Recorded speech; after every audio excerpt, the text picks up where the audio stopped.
நம்முடைய கர்த்தரும் அருமை இரட்சகருமாகிய இயேசு கிறிஸ்துவின் நாமத்தில் என்னுடைய நல்வாழ்த்துக்கள். இப்பொழுதும் தேவன் ஒரு அருமையான தருணத்தை எனக்கு கொடுத்ததற்காக நன்றி. இந்த ஒளிபரப்பு மூலமாக நீங்களும் அந்த செய்தியை பெற்றுக்கொள்ள முடியும். பரிசுத்த வேதாகமம் பரிசுத்த ஆவியினால் எழுதப்பட்டது.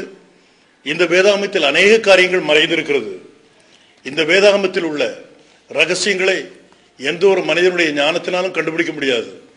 தேவன் ஒருவரே தன்னுடைய வார்த்தைக்கு வியாக்கியானி. பரிசுத்த ஆவியானவர் வெளிப்படுத்துகிற ஒரு சில காரியங்களை நாம் இந்த நேரத்தில் பார்க்கலாம். வேதத்தில் இன்று ஒரு காரியத்தை பற்றி நான் பேச விரும்புகிறேன். இந்த காலத்திற்குரிய ஒரு சில அடையாளங்கள், அதாவது எப்பொழுதுமே பழைய ஏற்பாட்டில் நடந்த ஒரு சில காரியங்கள் தான் புதிய ஏற்பாட்டில் நிச்சயமாக வரும். பழைய ஏற்பாடு வருங்காரியங்களுக்கு நிழலாக இருக்கிறது. அந்த காரியங்கள் இயற்கையிலே பழைய ஏற்பாட்டில் பொதிக்கப்பட்டிருக்கும். அதை நாம் கூர்ந்து கவனித்தால் அந்த காரியங்கள் அத்தனையுமே கிறிஸ்துவை பற்றியதாக இருக்கும். இது உலகத்தில் உள்ள மற்ற மனிதர்களை பற்றி அல்ல, அது கிறிஸ்துவை பற்றியதாக இருக்கும். நிச்சயமாக அது அதனுடைய காலத்தில் நிறைவேறும். ஆண்டவர் ஏற்ற வேளையில் சகலத்தையும் நிறைவேற்ற வல்லவராய் இருக்கிறார்.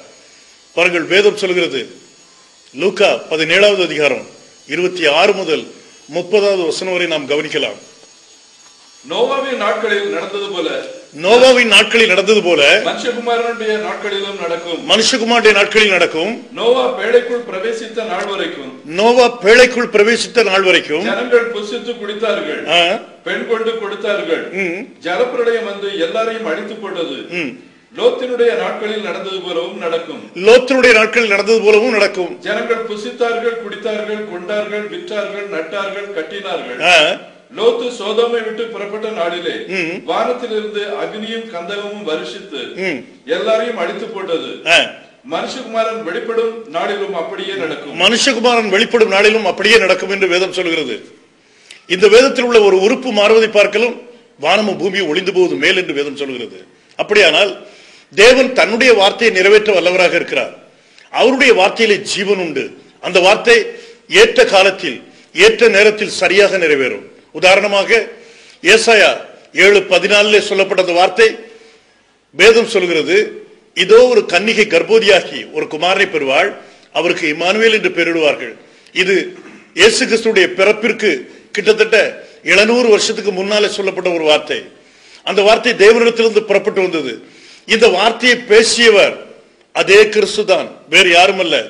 1 பேதுரு 1வது அதிகாரம் 11வது வசனம் சொல்கிறது என்றால் கவனிங்கள்.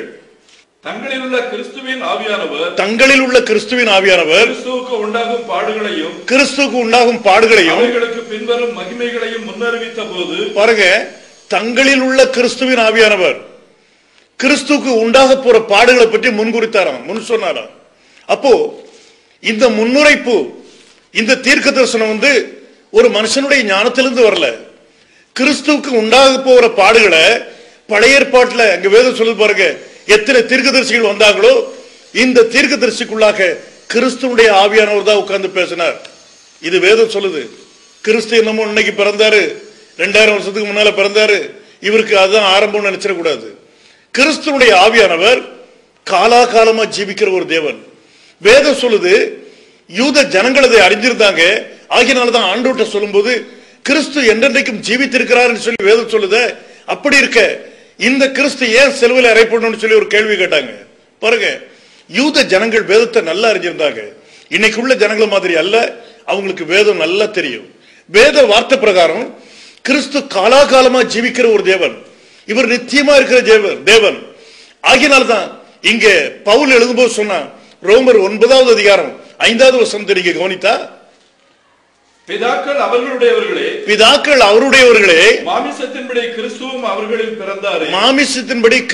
அவர்களில் பிறந்தாரே, இவர் என்றென்றைக்கும் ஸ்தோத்திரிக்கப்பட்ட, பாருங்க, இவர் என்றென்றைக்கும் ஸ்தோத்திரிக்கப்பட்ட சர்வத்திற்கும் மேலான தேவன். ஆமென். இந்த கிறிஸ்து யார் அப்படின்னு சொல்லி பைபிள் சொல்லி பாருங்க.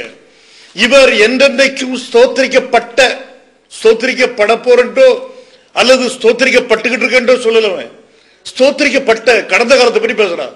எப்ப காலகாலமா ஒரு தேவனை நீங்க ஸ்தோத்திரிச்சுட்டு இருக்கீங்களா, அந்த ஜெகோவா, காலாகாலமா ஸ்தோத்திரிக்கப்பட்ட அந்த ஜெகோவா தான் மாமிசத்தில் வெளிப்பட்ட தேவன்பா. அந்த கிறிஸ்து தான் எல்லாத்திற்கும் மேலான ஒரு தேவன் அப்படின்னு சொல்லி வேதம் சொல்லுது. இவர் சர்வத்திற்கும் மேலானவர். அது மட்டுமல்ல, அந்த வார்த்தைக்கு நீங்க ஆமீன் சொல்றீங்களோ இல்லையோன்னு சொல்லி பவுல் அவனே ஆமீன் சொல்லிட்டார். நல்லா கவனிச்சு பாருங்க. இன்னைக்கு அநேகர் ஒருவேளை அதை ஏற்றுக்கொள்ள முடியாம இருக்கலாம். இந்த கிறிஸ்து வந்து சர்வத்திற்கும் மேலான தேவன் அப்படிங்கிறத கேட்கறது கொஞ்சம் கஷ்டமா இருக்கும் ஒரு சிலருக்கு.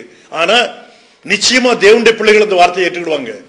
அவருடைய பிள்ளைகள் அந்த வார்த்தையை நிச்சயமா ஏற்றுக்கிடுவாங்க. அதனாலதான் பவுல் அப்போஸ்தலன் அதை சொல்லிட்டு ஆமென்னு சொல்லிட்டு, அது மட்டுமல்ல அதே தேவனை பற்றி 1 தீமோத்தேயு 3:16 சொல்லும்போது சொல்றார், அன்றியும் தேவ பக்திக்குரிய ரகசியமாவது யாவரும் ஒப்புக்கொள்கிறபடி மகா மேன்மை உள்ளதான். தேவன் மாமிசத்திலே வெளிப்பட்டார். எந்த தேவன் மாமிசத்திலே வெளிப்பட்டார்? ஒரே ஒரு தேவன் தான் உண்டு. பாருங்க, யூத ஜனங்கள் மத்தியில நீங்க போய் சொன்னீங்களே, ஆனா அவங்க ஒரே ஒரு தேவனை மட்டும் தான் விசுவாசிப்பாங்க. ஏன் அப்படின்னா அவங்களுக்கு கொடுக்கப்பட்டிருக்க கற்பனையே அதுதான். முதலாவது கற்பனை. ஒரு மனுஷன் இந்த கற்பனை மீறினானே, ஆனா யாக்கோபு 2வது இடத்துல யாக்கோபு சொல்லிட்டு போறான், அது பாவம் அப்படின்னு சொல்லிட்டு போறான். பாருங்க, கற்பனையை மீறுவதே பாவம். நீங்க ஒரு கற்பனை மீறினாலும் பாவியாயிருவீங்க. இங்க முதலாவது கற்பனை ஆண்டவர் சொன்ன மாதிரி பிரதான கற்பனை சொல்லுது பாருங்க, இஸ்ரவேல் கேள், நம்முடைய தேவனாகிய கர்த்தர் ஒருவரே கர்த்தர். இந்த கற்பனையை நீங்க மீறினீங்க அப்படின்னா அது பாவமாயிரும். அப்போ இங்க பவுல் அதைத்தான் சொல்றான், மாமிசத்துல வந்து தேவன் வெளிப்பட்டாருப்பா. எந்த தேவன்? இஸ்ரவேலின் தேவன். அவர் யார்? அதே யெகோவா தான். மாமிசத்தில் வெளிப்பட்ட ஒரு தேவன். இந்த பூமியில இயேசு கிறிஸ்து மாமிசத்தில் நின்னது ஒரு பலியாடுடைய ரூபத்தில் நின்றார். அந்த பலியாடு உள்ள உட்கார்ந்து இருந்தது அதே பிதா தான், வேற யாரும் இல்ல. பாருங்க, அதே யெகோவா மாமிசத்தில் வெளிப்பட்டு இந்த உலகத்தில் அற்புத அடையாளங்களை செய்து தன்னை வெளிப்படுத்திட்டு இந்த உலகத்தை விட்டு கடந்து போயிட்டார். ஆனா இன்னைக்கு நம்ம மத்தியில அவர் பரிசுத்தாவினுடைய ரூபத்தில் இருக்கிறார். இந்த தேவன் சொல்ற ஒரு சில காரியங்களை தான் இப்ப நம்ம பார்க்க போறோம். பாருங்க, 2 சம்பவங்களை பற்றி நம்ம பார்க்கலாம். ஆண்டவர் தன்னுடைய வார்த்தையை வெளிப்படுத்தி கொடுப்பார் அவருடைய நாம மகிமைக்காக. பாருங்க, இந்த கடைசி நாட்கள் நம்ம வந்திருக்கிறோம். ஒரு சில முக்கியமான காரியத்தை நமக்கு பார்க்க வேண்டிய அவசியம் உண்டு. இந்த காலத்தையும் இந்த நேரத்தையும் இந்த காலத்துக்குரிய அடையாளத்தையும் நம்ம கண்டுகிட்டோமே, ஆனா ஆண்டவருடைய வருகை நம்ம கண்டுபிடிக்க முடியும். பாருங்க, பைபிள் சொல்லுது. இப்போ முதலாவது ஸ்டெப்ல அங்க வேதம் சொல்லுது, நோவாவுடைய நாட்கள்ல நடந்தது போல மனுஷகுமாருடைய நாட்கள்ல நடக்கக்கூடிய காரியங்கள். எப்ப நோவாவுடைய நாட்கள்ல என்ன நடந்துச்சு? ஜனங்கள் புசிச்சாங்களா, குடிச்சாங்களா, பெண் கொண்டாங்களா, பெண் கொடுத்தார்களா, இந்த காரியங்களை பற்றி வேதம் சொல்லுது. நோவாவுடைய நாட்கள்ல எப்படி பெண் கொடுக்கப்பட்டது எடுக்கப்பட்டதுங்கிறது நமக்கு தெரியணும். அதைத்தானே இப்ப சொல்றேன். வாசிங்க இந்த வார்த்தைய. நோவா பேழைக்குள் பிரவேசித்த நாள் வரைக்கும் ஜனங்கள் புசித்து குடித்தார்கள். பாருங்க, நோவா பேழைக்குள்ள பிரவேசித்த நாள் வரைக்கும். அப்போ கொஞ்சம் சிந்திச்சு பாருங்க, நோவா பேழைக்குள்ள பிரவேசிக்கும் போது அந்த பேழையினுடைய கதவை வந்து தேவன் அடைச்சிட்டு போயிட்டார். ஆதியாகமம் 7வது அதிகாரம் 1வது வசனம் அப்படி சொல்லுது. நல்லா கூர்ந்து கவனிச்சீங்கன்னா வேதத்தில் உள்ள ஒரு சில காரியங்களை நம்ம பார்க்கலாம். கர்த்தர் நோவாவை நோக்கி நீயும் உன் வீட்டார் அனைவரும் பேழைக்குள் பிரவேசியுங்கள். இந்த சந்ததியில் உன்னை எனக்கு முன்பாக நீதிமானாக கண்டேன். பாருங்க, பேழைக்குள்ள ஆண்டவர் பிரவேசிக்க செய்யற ஒரே ஒரு குடும்பம் நோவாண்டி குடும்பம். அந்த நாட்கள்ல நோவா நீதிமானா காணப்பட்டான். அந்த நாட்கள்ல தேவனுடைய பார்வையில இந்த மனுஷன் உத்தமமா இருந்தான். இந்த நோவாவின் நிமித்தமா அவனுடைய குடும்பமும் பாதுகாக்கப்படுது. பாருங்க, வேதம் சொல்லுது. ஆனா இது தமிழ் பைபிள் இப்படி சொல்லுது. ஆங்கில பைபிள்ல நீங்க படிச்சு பாத்தீங்கன்னா வேதம் சொல்லுது பாருங்க. And the Lord said unto Noah, Come thou and all thy house into the ark. பாருங்க, இந்த வார்த்தை அங்க இல்ல நம்ம தமிழ் பைபிள்ல. தமிழ் பைபிள்ல உள்ள போங்கன்னு சொல்லுது, ஆனா ஆங்கில பைபிள் சொல்லுது உள்ள வாங்கன்னு சொல்லுது.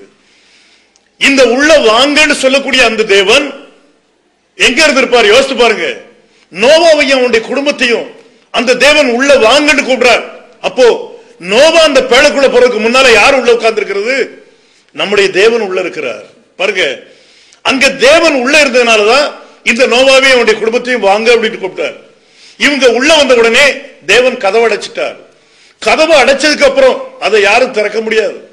தேவன்